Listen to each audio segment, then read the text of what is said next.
Salut à tous, c'est 722 et aujourd'hui, Windows. Aujourd'hui, Windows est un système d'exploitation que beaucoup de gens détestent, moi y compris. Je travaille en TI, je peux vous assurer que je passe beaucoup de mes journées à régler les problèmes de Windows. Mais ça, on revient beaucoup plus en arrière, il y a 30 ans. C'était un système d'exploitation plus ou moins révolutionnaire sur les ordinateurs, qui a permis d'ajouter tellement de choses pour simplifier la vie aux développeurs, avec des choses comme la création de DirectX qui permettait aux développeurs de jeux d'utiliser de faire des appels génériques au lieu de devoir communiquer directement avec la carte graphique, d'avoir une interface graphique qui était extrêmement simple à comprendre au lieu de devoir utiliser la console, des commandes, comme c'était le cas avec MS-DOS. Contrairement à macOS de l'époque, c'était aussi compatible sur beaucoup plus d'ordinateurs. C'était plus développé, blablabla. Donc Windows aujourd'hui est encore le système d'exploitation numéro 1, mais à l'époque c'était vraiment énorme. Mais pour ceux qui sont nostalgiques de ces vieilles versions-là de Windows, c'est assez difficile d'y revenir de nos jours. En gros, il y a deux façons. Si vous voulez faire fonctionner une vieille version de Windows aujourd'hui pour pouvoir jouer par exemple à des anciens jeux, faire tourner des vieux programmes, ce genre de choses-là. La façon 1, c'est de faire tourner une machine virtuelle qui fonctionne. Le problème, c'est que ça va faire hardware générique. Ce qui veut dire qu'il n'y aura souvent pas d'accélération 3D pour les jeux, il n'y aura souvent pas de compatibilité Sound Blaster pour les anciennes cartes graphiques, pour les anciennes cartes son, pardon. Ça va être un petit peu difficile de communiquer avec votre ordinateur directement, ce genre de choses-là. Il y a aussi des programmes d'émulation, mais c'est beaucoup plus difficile à mettre en place. Et la deuxième façon, c'est de faire tourner un vieil ordinateur. Ce qui est la façon, on va dire, la plus compatible. Mais aussi la plus chiante, on va pas se le cacher. Toutes ces vieilles machines-là aujourd'hui sont difficiles à maintenir en vie pour beaucoup. Les pièces peuvent être de plus en plus chères, ce genre de choses-là. Et c'est pour ça qu'il y a certaines personnes qui ont travaillé fort pour essayer de rendre ces vieilles versions-là de Windows compatibles avec les ordinateurs modernes. Ça va pas être Windows 95, c'est juste que c'est cette version-là que j'avais en CD. Mais le projet qu'on va parler aujourd'hui s'appelle Win98 Quick Install. Juste pour spécifier, c'est un projet que j'ai découvert grâce à la vidéo d'un YouTuber américain qui s'appelle Action Retro. Je vais mettre sa chaîne dans la description et le lien vers la vidéo.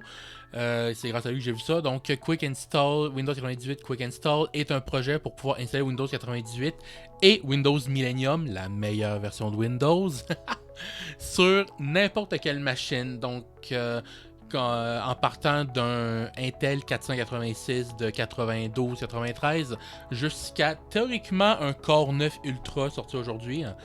Et c'est ça que je veux tester aujourd'hui. J'ai vraiment pas encore joué avec ça. Aujourd'hui, ce qu'on va faire, c'est essayer de l'installer sur une machine et voir un petit peu est-ce que ça permet vraiment de jouer à des vieux jeux. Est-ce que c'est compatible avec le hardware moderne, ce genre de choses-là. Je vais commencer en vous présentant la machine qu'on va utiliser.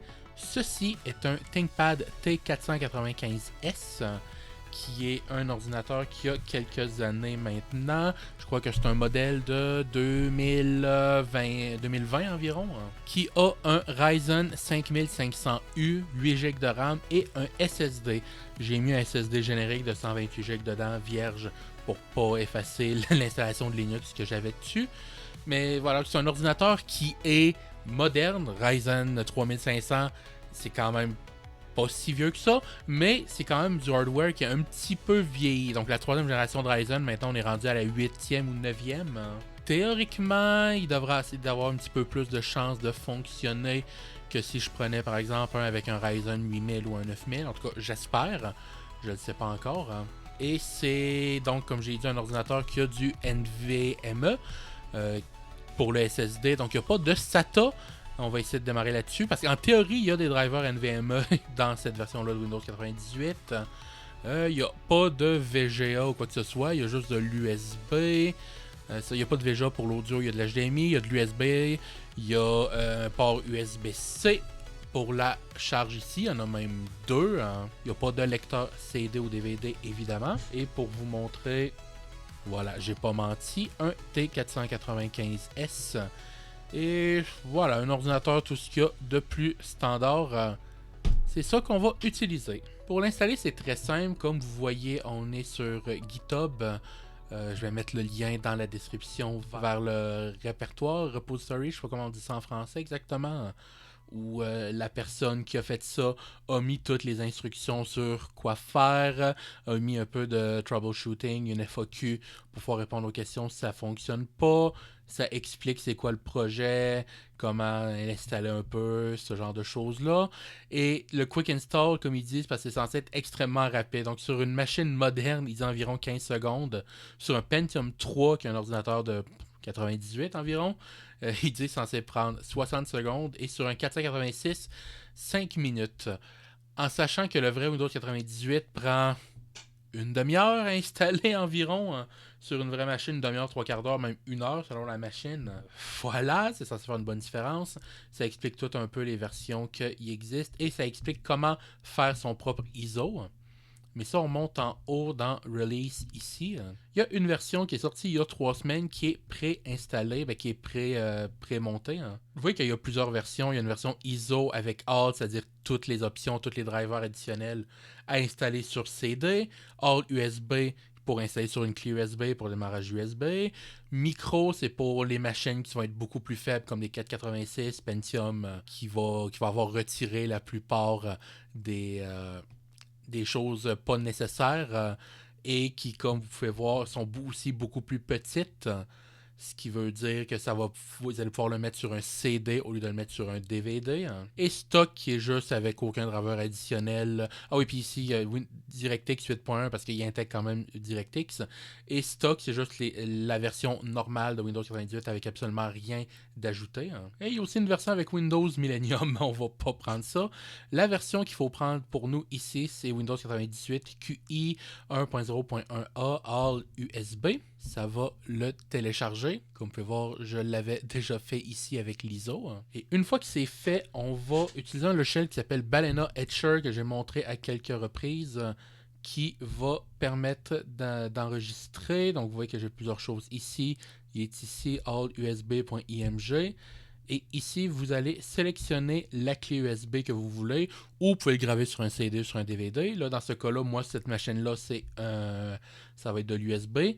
Et on fait flash. Là, je ne vais pas le faire parce que ma clé USB est déjà préparée et ça ne me tente pas d'effacer celle-là parce que je ne sais pas exactement qu'est-ce qu'il y a dessus. Donc, voici la clé USB sur laquelle j'ai tout installé. L'ordinateur ici n'a pas assez de ports pour tout connecter parce que, comme vous pouvez voir, j'ai besoin d'un clavier pour pouvoir le faire. Donc, j'ai tout simplement un dock USB ici. On va juste insérer la clé USB et on va connecter le dock sur l'ordinateur. Parfait. Maintenant, on va aller sur l'écran et on va démarrer. Sur cet ordinateur-là, il faut appuyer sur F12 pour afficher le menu de boot. Ça va dépendre de votre ordinateur. Sur beaucoup, c'est F12, pas sur tout. Certains, ça va être entrée, certains, ça va être escape, échappe, certains, ça va être vraiment n'importe quoi. Et on va aller ici, USB, HDD, lecteur USB, blablabla. On va démarrer. Et voilà, on a le menu. Donc ici, on a Windows 9X Quick Install No ATA DMA, je ne sais pas c'est quoi. Ok, c'est pour désactiver SATA DMA. Ok, je crois que c'est peut-être plus sur certaines machines un peu plus vieilles. Et installer et démarrer le disque dur, c'est pas ce qu'on veut. On va démarrer le Quick Install. J'ai éteint mes lumières pour qu'on puisse mieux voir l'écran. Voilà, on est sur le menu de boot, sur quoi on veut démarrer. La version USB a toutes les versions. 98 Lite Micro, Stock Installation avec DirectX 6.1 ou patché. Ok, Windows Millennium avec avec DirectX 8.1. On va prendre Windows 98 SE patché avec 98 Lite Micro. Je crois que c'est comme j'ai dit, il a enlevé une coupe de trucs avec DirectX. Là, ça explique que c'est expérimental. On a rajouté l'USB 2, blablabla, tout ça. Est-ce que je peux descendre? Parfait. Une fois qu'on a passé ça, ici, on a install Windows 98, disque pour partitionner. Effectivement, on voit pas. On n'a pas l'air d'avoir le SSD. C'est probablement parce que le SSD est formaté en UEFI. Bizarre, disque, blablabla. Est-ce qu'il faut aller dans Install ici? Ouais, il manque. Il détecte pas Il détecte pas le SSD. Huh. Dans ce cas-là, ce qu'on va faire, c'est comme vous pouvez voir, on peut aller sur Linux. Normalement, je devrais pouvoir formater. Ok, donc ça n'aime vraiment pas cet écran noir-là. Là, le problème, en fait, c'est que le SSD dedans est formaté en UEFI, puis apparemment, ça peut juste démarrer en mode MBR, qui est le plus vieux mode. On va pas rentrer dans les détails, donc il va falloir que je fasse, va falloir que je fasse que je formate le disque dur, le SSD qui est dedans. Donc, on va faire ça, puis on va revenir tout de suite. Alors, ça fait environ 1 heure que j'essaie de faire démarrer de faire démarrer Windows sur cet ordinateur-là. Non, l'installateur veut absolument pas détecter le SSD dedans. J'ai essayé de le formater en GPT, ça fonctionne pas. J'ai essayé de le formater en MBR, ça fonctionne pas. J'ai essayé de formater en rien pantoute pour laisser le F10 le faire. J'ai essayé de le formater en FAT32, blablabla. Ça va absolument pas. La puce PCI dans cet ordinateur-là est juste pas détectée par la version de Linux que ça utilise. Donc, je ne l'avais pas dit, mais pour démarrer, dans le fond, ça utilise une version très, très diminuée de Linux qui, elle, va copier l'image de Windows sur le disque. Donc, malheureusement, je ne peux pas utiliser cet ordinateur-là. Je suis en train de regarder un petit peu dans ma collection pour trouver un ordinateur qui est encore relativement récent et que je suis prêt à sacrifier plus ou moins sans avoir besoin de le démonter pour changer le disque. Donc, j'essaie de trouver quelque chose et j'ai trouvé ceci. Ceci était un ordinateur portable. C'était un HP Envy 13 que j'ai utilisé pendant à peine plus d'1 an en 2020 environ, jusqu'à un jour où j'ai fermé l'écran et les charnières ont explosé, ce qui a brisé l'écran, ce qui a complètement déformé l'aluminium du boîtier ici et ce qui a complètement, on le voit encore mieux ici, et ce qui a complètement arraché les charnières en plastique à l'intérieur. Euh, Maintenant, c'est juste. Il fonctionne encore, mais il n'y a pas d'écran et je ne peux pas mettre d'écran vu qu'il n'y a plus aucune manière de l'accrocher. Donc, j'ai jamais vraiment utilisé cet ordinateur-là, mais il fonctionne encore. C'est un i7, comme on peut voir ici, i7 8e génération. C'est un 8635U, quelque chose du genre. Pas très important de savoir le modèle exact, avec 8 GB de RAM, mais un SSD 256 GB. Et lui, je viens de valider et il fonctionne. En tout cas, j'ai pas essayé d'installer Windows dessus, mais il est détecté par l'installateur. Ça veut dire que finalement, on va pas prendre le ThinkPad, mais on va prendre celui-là. Hein? L'installation est un petit peu compliquée maintenant, mais au moins ça devrait fonctionner. On va démarrer et sur cet ordinateur-là, c'est F9 la touche pour afficher le menu de démarrage. Malheureusement, c'est un peu long avant que ça le prenne. C'est parce que normalement, c'est censé démarrer sur l'écran, puis c'est censé arriver après sur l'HDMI. Évidemment, il n'y a plus d'écran, donc on n'est pas vraiment capable de voir le menu de boot. Voilà, ça vient d'apparaître. Comme vous pouvez voir ici, on a le SSD, qui est en ce moment Windows 11 tout simplement, mais une version de Windows 11 qui a environ 3 ans, qui n'a pas été mise à jour. Donc, ça me dérange pas de la sacrifier.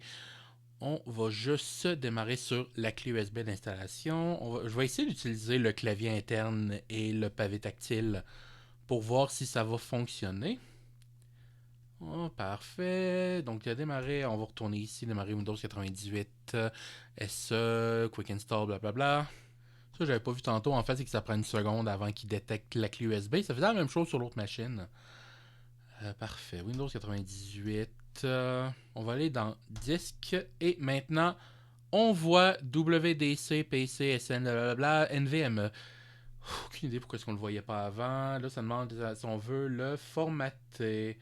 Dans le fond, le message dit qu'on est en mode GPTO, il est en mode MBR. Est-ce qu'on veut le convertir? Oui. On choisit le disque. Quelle taille? On va laisser la taille par défaut. Je sais pas si ça va fonctionner. Je crois avoir vu que faut être limité à 138 GB. Mais on va voir. Donc maintenant, on est formaté. On devrait être correct. Installé. Et il n'est pas formaté. Pourquoi est-ce qu'il n'a pas voulu? Pas OK, c'est ça qu'on veut. Nouvelle, primaire. On le met bootable, je pense. Est-ce qu'il faut juste faire écrire? Oui. OK, il fallait faire écrire pour sauvegarder. Back installé. Là, on le voit. Là, ça dit qu'on est plus que 128 GBio. Je sais pas comment GIB, donc 137 GB. Il recommande vraiment de le mettre juste en 128. OK, donc dans ce cas-là, on va le formater juste. On va le limiter à 128 pour être sûr. Nouvelle 128. Écrire, exit. Maintenant, on l'a ici, 128 GB. Il dit encore que ça dépasse 128, mais ça l'est pas pourtant, fait que... bizarre. On va essayer. C'est ici qu'on dit les options qu'on veut. On va tout laisser ça par défaut. Est-ce qu'on veut que... Ça, c'est pour les drivers, justement. Pour les modes... C'est des drivers un peu plus génériques pour les affaires récentes, donc on va l'activer. Non! Il m'a pas laissé l'activer! J'ai essayé de faire espace, ça n'a pas marché. J'ai essayé de faire enter, ça a juste commencé. Pardon, c'est déjà fini. Bon, ben dans ce cas-là, on va juste recommencer. Hein. Faut utiliser les flèches, donc. On va rajouter driver extra, on va rajouter extra folder. Appeler CRF Fix for Modern CPU, oui. Est-ce qu'on installe le support GPT? On a MBA, fait qu'on n'a pas besoin. Est-ce qu'on installe le UEFI?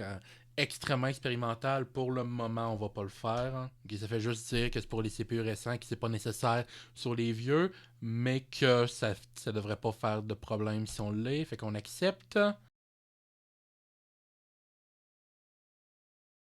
La copie. Est-ce que ça va vraiment... Ce qui est le plus long à installer, c'est Extended Drivers, qui sont les drivers qui sont pas sur le disque de base et le dossier d'extra. Donc, l'installation prend vraiment une minute. Hein? OK. Je m'attendais pas à ça. Je savais que c'était, je savais qu'il disait une minute, mais j'y croyais pas trop. Surtout qu'il disait que c'était sur une machine virtuelle. Là, c'est une vraie machine. OK. Euh, Reboot en cours, je sais pas si ça va fonctionner. Fait qu'on va. On va le faire manuellement. Ça a l'air un peu bloqué. C'est bon, donc on redémarre. Est-ce que ça va avoir fonctionné ou ça va encore se plaindre à cause du disque? Je comprends pas pourquoi est-ce qu'il disait que j'ai fait une partition de plus que 137 GB. Parce que clairement, je l'ai fait une de 128. Ça fait 2 minutes que j'attends. Et ça n'a pas l'air de faire grand chose. Le fan n'a même pas vraiment l'air de rouler. La LED est allumée, mais c'est pas mal juste ça. Hein. Ouais, non, ça s'est éteint tout de suite. Si j'essaye de faire Escape pour accéder au menu, au BIOS, est-ce que ça va faire quelque chose? Ça fait une belle image corrompue. Wow! Intéressant. Euh, voilà la raison pourquoi j'aime pas utiliser cet ordinateur-là. Là, sur mon écran, voilà, ça vient d'apparaître. OK, SSD. Hein. Est-ce que ça va faire quelque chose? Ça va encore rester bloqué. Mon écran vient de flasher. Oh! OK, Windows 98. Est-ce que ça va fonctionner maintenant? Est-ce que ça va planter? Donc, pourquoi est-ce que le premier démarrage va pas fonctionner? Je ne sais pas. Cet ordinateur-là est vraiment bizarre. Il aime vraiment pas avoir d'écran intégré. Un ordinateur portable sur lequel on enlève l'écran interne, il réagit vraiment de manière étrange. J'aime pas. C'est une des raisons pourquoi je l'ai pas utilisé très longtemps après cet ordinateur-là. Et voilà. Est-ce qu'il y a de l'air de faire quelque chose ou il y a de l'air planté? Non. Il y a de l'air complètement planté. Ok, fait que je vais essayer de je vais essayer de le réinstaller en diminuant la taille de la partition, puis on va voir ce que ça va donner. Bon, Euh, On est quelques heures plus tard pour ce qui doit être une vidéo rapide à filmer et facile à monter. Ça va pas être le cas. Dans le dernier extrait, vous avez vu que quand on essaie de démarrer Windows, ça restait planté sur l'écran pour charger. J'ai essayé plusieurs choses. J'ai essayé de juste le laisser tourner pendant une demi-heure de temps parce que je voyais que la barre de chargement tournait. Ça n'a pas fonctionné. J'ai essayé de lancer en mode log qui appelle. Dans le fond, on peut choisir tout ce qui est chargé au fur et à mesure. Dès que ça essaie de charger les drivers, ça plantait. Après ça, j'ai essayé en mode sans échec, même chose, ça plantait au même endroit. Donc clairement quelque chose qui marchait pas avec cet ordinateur-là. Donc j'ai essayé un autre ordinateur avec un i5 6e génération. Ça n'a pas fonctionné, ça faisait la même chose. J'ai essayé avec un i5 5e génération, ça n'a pas fonctionné, il détectait pas le SSD qui était SATA dedans en plus, donc c'était même pas du NVMe. Euh, OK. Après ça, j'ai essayé avec un MacBook, juste pour le fun. Ça n'a pas fonctionné, quelle surprise. Et après avoir essayé 5 ordi maintenant, j'ai fini par tomber sur lui qui fonctionne. Donc, c'est quoi ça? C'est un ThinkCenter, c'est quoi M73 si je me souviens bien? M93 qui est un mini PC, comme vous pouvez voir, très petit, qui a un Core i5 4e génération, 8 GB de RAM et un SSD SATA, tout ce qu'il y a de plus normal. Si je l'ouvre, voilà, vous voyez que j'ai pas la braquette qui va avec normalement. Qui est censé avoir, vu que c'est un SSD, je peux juste le laisser bouger comme ça. Mais voilà, c'est juste un SSD 240 GB normal. i5, blablabla. Et finalement, ça fonctionne. Ça a vraiment été compliqué, plus compliqué que je croyais. Surtout que c'est un petit peu de talent avec cette machine-là, c'est qu'il n'y a pas d'HDMI, c'est juste du DisplayPort comme vous pouvez voir ici et ici, et du VGA comme vous pouvez voir ici. Euh, donc j'ai dû essayer de trouver mon adaptateur DisplayPort pour le connecter en HDMI, blablabla, mais au final j'ai réussi à le faire fonctionner. Donc on va se retrouver au moment de l'installation pour voir ensemble comment ça fonctionne. On est finalement de retour ici. J'ai créé une partition de 64 GB. Avec l'USB, et maintenant on détecte le SSD ici, 64 GB FAT32, on l'utilise, on active les pilotes, on active le dossier extra, le CRE, le GrecFix, peu importe, je crois que c'est pas nécessaire sur ce processeur-là. Tout le reste, on laisse ça comme ça. On l'installe et vous voyez que maintenant qu'on est connecté en USB 3 d'ailleurs, je crois, c'est tellement rapide. On va juste le laisser faire comme ça. Le plus long, c'est juste le extra. Voilà, c'est terminé. Donc, je retire la clé USB. Je redémarre. Cette fois, leur démarrage devrait fonctionner. Voilà. Sur tous les ordinateurs portables que j'ai essayé, leur démarrage n'a jamais fonctionné automatiquement. Je devais le faire moi-même. Et là, vous voyez que ça fonctionne. On arrive au moment où ça essaye d'installer les pilotes. Vous voyez que la souris fonctionne plus ou moins. Ça bouge un peu n'importe comment. Première installation, ça essaie d'installer les pilotes, puis ça va avoir un petit peu de mal à trouver des pilotes parce que ça utilise sa base de données interne. Au premier redémarrage, c'est là qu'il va falloir qu'on installe les vrais. Pour information, le son ne fonctionne pas.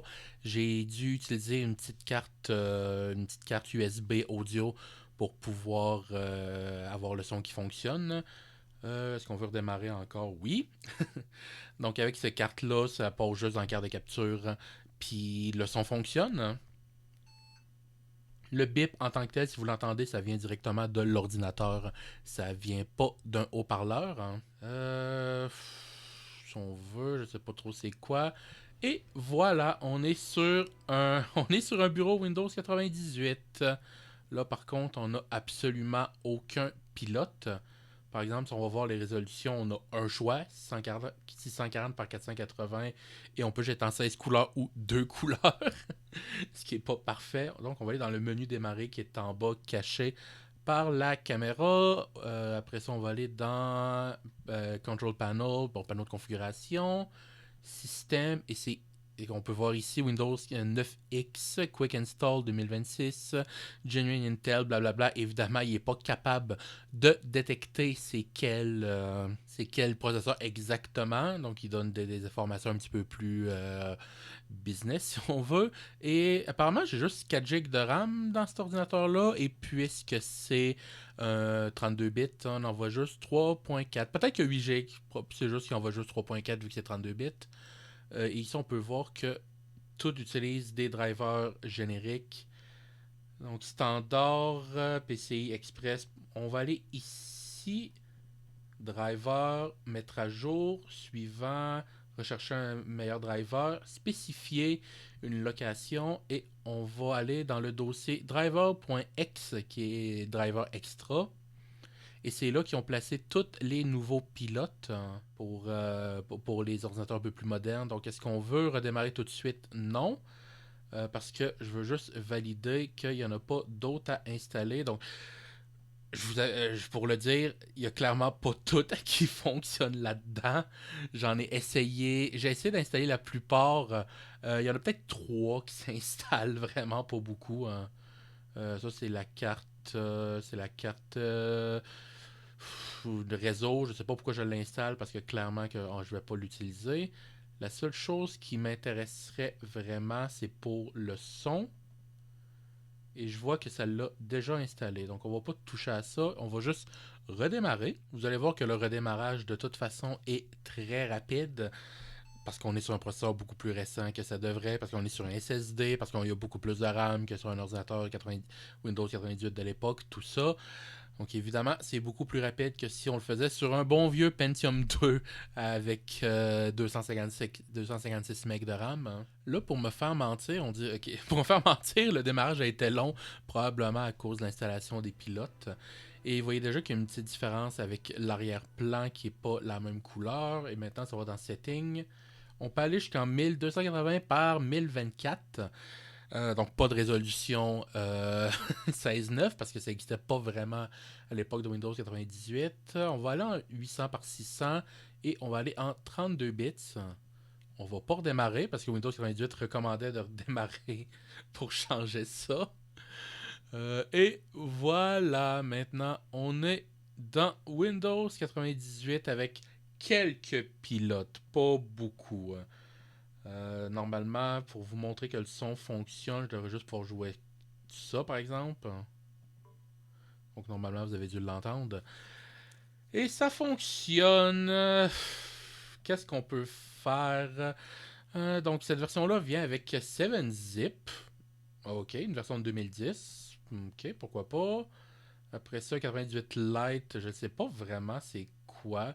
Je sais que c'est quelque chose pour customiser Windows 98 pour le rendre un petit peu plus propre, donc j'imagine que c'est juste ça. Hein. Donc là, ça fait juste tout expliquer. Qu'est-ce qu'on veut faire? Take control, cell shafts, cleanup, blablabla. Bon, ça, c'est des choses qui ont déjà été faites. J'imagine si on veut les changer. Accessoires, c'est les players, sound recorder, volume, défragmenteur, disk cleanup, scan disk, calculator, notepad. Salut les amis, comment j'ai mis un A? Comment allez-vous? Ça l'a mis un clavier américain et pas un clavier canadien-français. Très bien. Donc, je sais pas comment faire un accent. Il y a un point d'interrogation, donc on va oublier ça. Après ça, qu'est-ce qu'il y a d'autre? Paint. Hein. Donc, on peut faire des œuvres d'art dans Paint. Par exemple, en faisant des lignes aléatoires. En prenant l'aérographe comme ça. Un petit peu de orange. Le bucket qu'on va mettre, je sais pas, brun ici. Voilà, c'est une montagne. C'est exactement ça que je voulais faire. Donc Paint fonctionne, mais voilà, il n'y a vraiment pas grand chose qu'on peut se faire là-dessus. Hein. Maintenant, ce qui serait intéressant de voir, c'est est-ce qu'on peut installer des trucs sur ça. Évidemment, puisqu'il n'y a pas de lecteur DVD dans cet ordinateur-là, je vais utiliser ceci qui est juste un lecteur DVD USB. Normalement, ça devrait fonctionner parce que Windows 98 supporte l'USB. Il n'y a pas de raison que ça ne le prenne pas. Donc, et on va pouvoir essayer d'installer quelques trucs. J'ai connecté le lecteur, ça nous demande si on veut l'installer. Ça le détecte juste comme une clé USB apparemment. Parfait, USB storage, USB mass storage, blablabla. Normalement, il est installé. Oui, D. Hein, qui détecte bien comme un lecteur DVD. Donc ici on fait eject. Il est capable de l'ouvrir, très bien. Première chose qu'on va essayer, Half-Life, parce qu'il faut, évidemment, il faut essayer un jeu. Donc, ou non, ma clé, il faut pas que vous la voyez. Voilà la connexion Half-Life au complet. Half-Life original, Opposing Force, Blue Shift et le premier Counter-Strike. Ça, je crois que c'est le Counter-Strike 1.5, ça avant 1.6. C'est bizarre à dire, 1.5 ça avant 1.6 évidemment, mais je veux dire c'est avant la version de Counter-Strike qui est devenue extrêmement populaire. Hein. Donc on met le CD ici. Normalement, on devrait le voir apparaître. Oui, il y a même le l'affaire automatique qui se lance. Donc, installer Half-Life, installation de l'assistant. Ok, lui est en français, j'imagine, parce que c'est le CD français. C'est Sierra Half-Life, oui, pourquoi pas. On va le laisser là. Donc, on va le laisser s'installer. Ça devrait être un petit peu long parce que ça essaie d'installer à partir d'un CD. Le jeu est installé. On va essayer de le lancer. Ça n'a pas été si long que ça prend environ 4-5 minutes. Sierra Online, donc au moins la cinématique se lance, ça c'est bien. Hein. Et on est capable de se rendre au menu. C'est quoi les configurations graphiques en ce moment? Pour ceux qui ne savent pas, à cette époque-là, Half-Life pouvait tourner en software, c'est-à-dire c'est généré par le CPU en OpenGL qui est comme ça que le moteur fonctionne en interne et Direct 3D qui est un autre nom pour DirectX qui normalement faisait juste convertir les appels OpenGL en Direct 3D. Pour les versions plus modernes, on a complètement enlevé DirectX. On va commencer par software parce que normalement on n'a pas besoin d'accélération. Puis on va essayer en 800 par 600. Ça me semble être bien pour commencer. On va faire le parcours d'obstacles parce que ça commence un peu plus rapidement.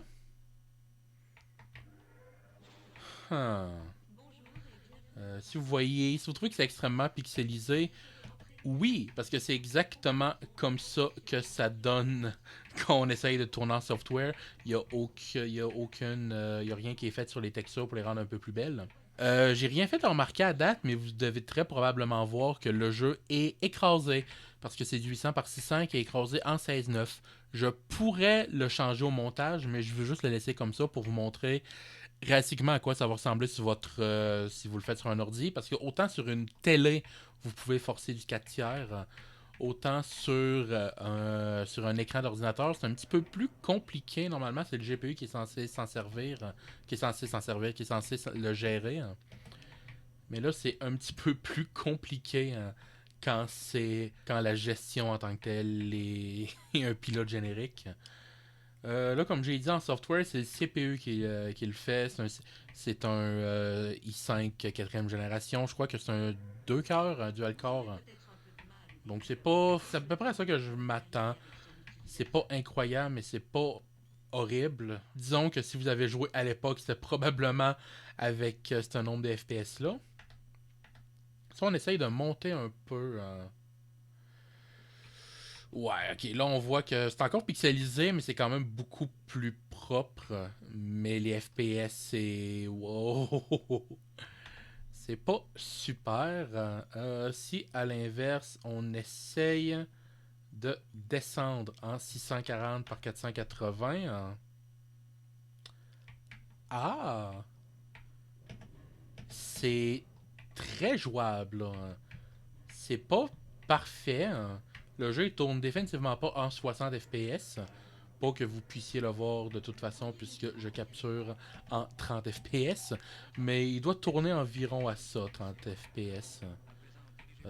C'est pas. Ok, c'est pas horrible. Hein. Évidemment, si j'installe Windows XP ou Windows 7 sur cet ordinateur-là, le jeu va tourner beaucoup mieux que ça. On peut essayer en OpenGL. Je crois pas que ça va fonctionner. Non, votre carte graphique n'est pas compatible avec le mode OpenGL. Euh, ok. Par contre, je crois que ça devrait fonctionner en Direct 3D, vu que DirectX qui est préinstallé. Par contre, Half-Life en DirectX tourne vraiment pas bien, même sur un ordinateur de l'époque. Loading. Puis c'est planté. Je crois que j'ai déjà eu. Je crois que j'ai déjà vu ce bug-là, même sur un vrai ordinateur de l'époque. Qu'on passe en direct 3D, en OpenGL, peu importe. Il faut redémarrer le jeu pour que ça le prenne en compte, que ça fonctionne. Huh. Oh, écran noir. Ok. Euh, c'est pas très fluide. Il y a beaucoup. Oh! Encore, hein? Ok, il aime vraiment pas ça. Il y a beaucoup de bugs graphiques, l'image n'arrête pas de sauter, hein, et ça tourne pas très bien. Donc quelque chose me dit qu'il gère pas très bien DirectX. Ok, si on essaie un 800 par 600, évidemment, ça va mieux aller, hein? Ouh, ok. Ok, on voit que le jeu est beaucoup plus beau, mais il tourne vraiment pas bien. Il y a beaucoup de bugs graphiques. Ok. Donc, il aime vraiment pas le mode DirectX. Ok, étrange. Et si je me trompe pas, si je me remets en mode software, ça va faire un beau bug. Voilà. Donc, faut démarrer le jeu pour que ça fonctionne. Voilà. Donc, Half-Life, apparemment, ne fonctionne pas très bien. Euh, Ce n'est pas vraiment une surprise en sachant que c'est juste un pilote générique que ça essaie d'utiliser, hein. Mais maintenant, c'est l'heure d'essayer le meilleur jeu de tous les temps. J'étais ridiculement content d'avoir trouvé ça dans une boutique. Adibou! Joli, je calcule initiation à l'anglais. Adaptation québécoise. Je me rappelle pas qu'il y a une version québécoise d'Adibou, mais pourquoi pas.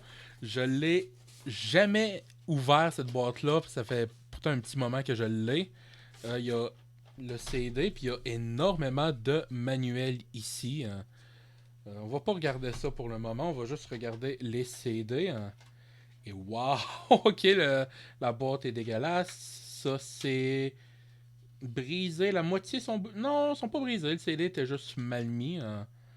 On va espérer qu'il fonctionne, qu'il n'a pas trop été magané. Puis celui-là, c'est quoi? Est-ce que c'est les extensions? Disque d'application, initiation à l'anglais, disque d'environnement. Et ça doit être juste le disque de base. Parce que si vous avez déjà Adibou, utilisez ce CD environnement. C'est ça, si je me souviens bien, il faut installer la version de base d'Adibou, puis après ça, toutes les autres versions, toutes les autres choses, c'est des extensions, hein. On va espérer que ça va fonctionner. Ça, c'est un jeu qui devrait. Normalement, il n'utilise pas l'accélération ou quoi que ce soit. Et il faut évidemment qu'on chante Trois petits chats. App C7. CD, blablabla. Ok, donc c'est peut-être pas lui le CD pour le lancer, hein. C'est écrit disque application. Donc, dans ce cas-là, je vais assumer que c'est le disque environnement qu'il faut mettre. Ou est-ce que c'est en train de me dire que tous les disques que j'ai, c'est juste des extensions, puis j'ai quand même besoin du logiciel de base?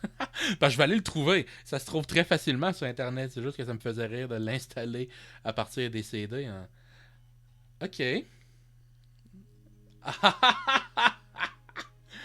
Installé à Dipou 2.13. Hein. La date courante de votre machine est supérieure à 2025. Quoi? Pardon? Adibou fonctionne pas après 2025! Hein? Oh, pour ça, c'est pas à bonne heure. Je suis même pas sûr que c'est à la bonne date. Oui, c'est à la bonne date. Mais Adibou fonctionne pas après 2025. C'est pourquoi? Ok. Qu'est-ce qu'on dit sur requis 25 MB? Ouh.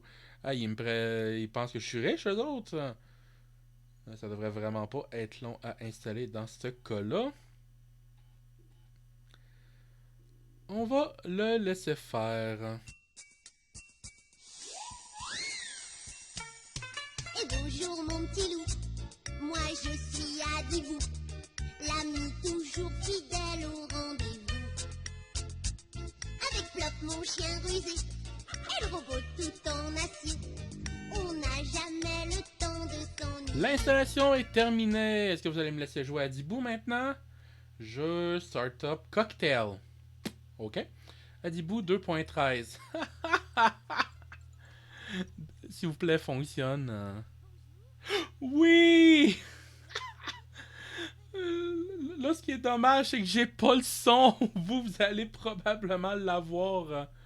Mais moi, je l'ai pas. Parce que j'ai pris mon seul câble audio et je l'ai mis pour capturer le son. Ça va être pas lettre. Oui, je suis né le 19 novembre 89. Comment vous avez su ça? Hein? Yeah, Dibou! Est-ce qu'il y a le son? On dirait que le son fonctionne pas. Le son a l'air de fonctionner, il est juste extrêmement faible. Donc je viens de le monter pour que vous puissiez entendre quelque chose. Oh, faut aller faire des gâteaux, évidemment. Hein. Est-ce qu'on a des ingrédients? Hein? Parfait. Donc qu'est-ce qu'on a comme ingrédients? Oh yes! On va faire... Oui, non, arrête d'expliquer. Non seulement je t'entends pas, mais de toute façon, je me rappelle qu'est-ce qu'il faut faire. Donc ça va être un soufflé avec des oranges, des cerises, d'autres cerises, des bananes, des fraises et un peu de miel. Est-ce que ça va faire un bon gâteau, ça? Je ne m'en rappelle pas. Yeah! Un soufflé aux fruits. En cette belle journée de mars, on va mettre du Père Noël, des petits Père Noël, donc, parce qu'il y en a plusieurs en plus. Est-ce que je veux prendre une photo? Oui, est-ce qu'on peut... Il me semble qu'on peut prendre une photo puis enregistrer des screenshots, quelque chose du genre. Ah oui, c'est vrai. Quand on fait un bon gâteau, c'est le chien qui vient le manger. Quand on fait un mauvais gâteau, c'est le monstre qui vient le manger. On va en faire un rapidement. Le lecteur DVD fait un bruit horrible. Voilà, un excellent gâteau. Puisque ici au Québec, il arrête pas de neiger. L'hiver ne veut pas terminer. On va mettre plein de bonhommes de neige. Je sais pas si vous voyez, la souris arrête pas de flasher. Et ce qui est intéressant, c'est que plus que je capture en 30 FPS, mais que le jeu évidemment il tourne en 60, ce qui se passe, c'est que ça flash une image sur deux, sauf que à l'écran, ça capture, ça fait que... Oh, c'est long. Ça fait que parfois, c'est complètement visible pendant une seconde ou deux, et puis ça devient invisible pendant une seconde ou deux. C'est complètement aléatoire. Hein. Alors, est-ce que tu as aimé mon gâteau? Qu'est-ce que j'ai mis? Des olives, du chocolat, du miel, des piments, des piments, des piments, des piments et du fromage. Il a pas aimé ça, étonnant. Bon, allez, c'est en train de virer en vidéo à 10 bouts. On va arrêter ça.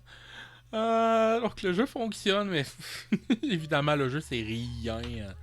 C'est tout simplement des vidéos qui sont jouées les unes après les autres. Basiquement, il n'y a vraiment pas grand chose de difficile là-dedans. Est-ce qu'on peut avoir les données du jeu directement? J'allais utiliser le bouton back sa souris pour revenir en arrière. On est dans Windows 98. Ça ne fonctionne pas. Ouais, tout est compressé. Ah, dommage. Donc, je crois pas qu'il y ait grand chose de plus. Je crois pas que ça vaille vraiment la peine de passer plus de temps à essayer des logiciels. Je pense qu'on a un petit peu l'idée de comment ça tourne. Donc, on va se retrouver pour la conclusion. Donc, qu'est-ce qu'il y a à dire sur le projet Win98 Quick Install? C'est un projet intéressant, mais je crois que le créateur en donne peut-être un petit peu plus que ce qu'il peut en donner. Je crois que la force du logiciel, c'est vraiment de pouvoir être utilisé sur des ordinateurs peut-être un petit peu plus récents que ce qu'on pourrait, que ce que Windows 98 tourne normalement, comme par exemple si vous l'installez sur un Pentium 4. Probablement que ça va aider parce que, étonnamment, il y a quand même pas mal d'ordinateurs de l'époque, on va dire jusqu'à 2004, 2005, qui sont compatibles avec Windows 98. Le problème, c'est de trouver ces pilotes-là, c'est vraiment l'enfer. Et même si vous avez une machine, par exemple, avec un Pentium 3, si vous avez une carte graphique, peut-être pas nécessairement super commune, ça peut être difficile de trouver les pilotes. Si vous avez une carte son qui est un peu plus générique, que vous connaissez pas le modèle exact, les pilotes peuvent être difficiles à trouver, tout ça. Donc, puis comme j'avais dit aussi au début, l'installation de Windows 98 est très longue. Ça peut prendre au-dessus d'une heure selon la machine. Donc ça, même si ça fait que ça dure 15 minutes sur une plus vieille machine, c'est vraiment excellent. Ça enlève toute la partie de devoir chercher les pilotes, vu qu'il y a l'air d'avoir presque tous les pilotes Windows 98 qui existent. Évidemment, si vous avez des cartes de capture comme WinDVR, ce genre de choses-là, peut-être qu'il n'y aura pas de pilote, mais sinon, ça aide énormément pour l'installation sur une machine plus vieille. Mais le fait qu'ils disent, oui, ça fonctionne sur une machine jusqu'à un Core 9, un Ryzen, ça fonctionne sur NVMe, ça fonctionne sur UEFI, je crois qu'il exagère. J'ai pas réussi à le faire lancer sur une machine plus récente que celle-là, qui est un Core i5 4ème génération, qui est quand même un ordinateur de 2014 maintenant, 2013-2014. Ce qui est pas mauvais si je voulais le faire, si je voulais essayer d'installer Windows 98 normalement sur cette machine-là, j'aurais très probablement pas été capable, ça aurait été extrêmement difficile. Mais je crois vraiment qu'il en dit un peu trop, là.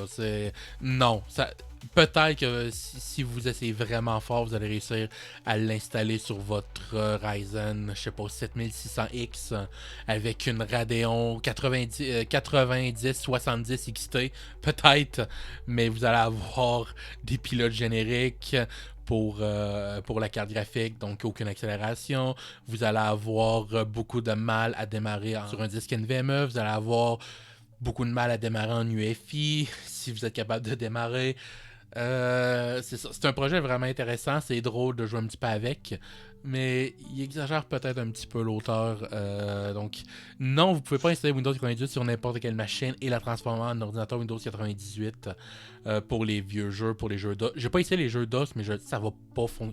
Les jeux ont fonctionné, mais sans son, parce que ça prend une carte graphique qui est compatible Sound Blaster, blablabla. Je vais pas rentrer dans les détails. C'est un projet, je crois, qui serait beaucoup plus intéressant sur, comme j'ai dit, un Pentium 4, un Core 2 Duo, très early, c'est très vraiment première génération.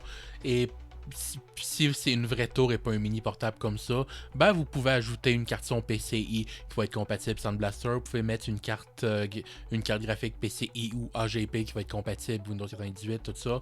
Fait que oui, ça va énormément aider pour pouvoir faire une machine rétro avec du hardware un petit peu plus récent, mais non, vous pouvez pas transformer un ordinateur portable ou un mini PC comme ça en ordinateur gaming rétro. Donc, j'espère que vous avez apprécié la vidéo. Ça a été beaucoup plus long que je croyais la faire. Donc, j'espère quand même que ça va avoir été divertissant. Et on se dit à la prochaine fois. Au revoir.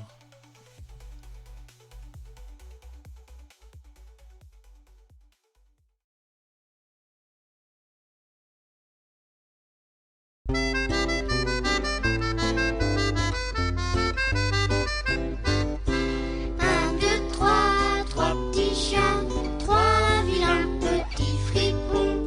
L'autre nuit, sans un bruit, sont entrés dans ma maison, sont allés dans la cuisine, ont renversé la farine, ils se sont roulés dedans et sont ressortis tout blancs. Un, deux, trois, trois petits chats, trois vilains petits fripons. L'autre nuit, sans un bruit, sont entrés dans ma maison, déguisés en chevaliers, se battent à grands coups d'épée, crèvent tous les oreillers et téléphonent aux pompiers. Un, deux, trois.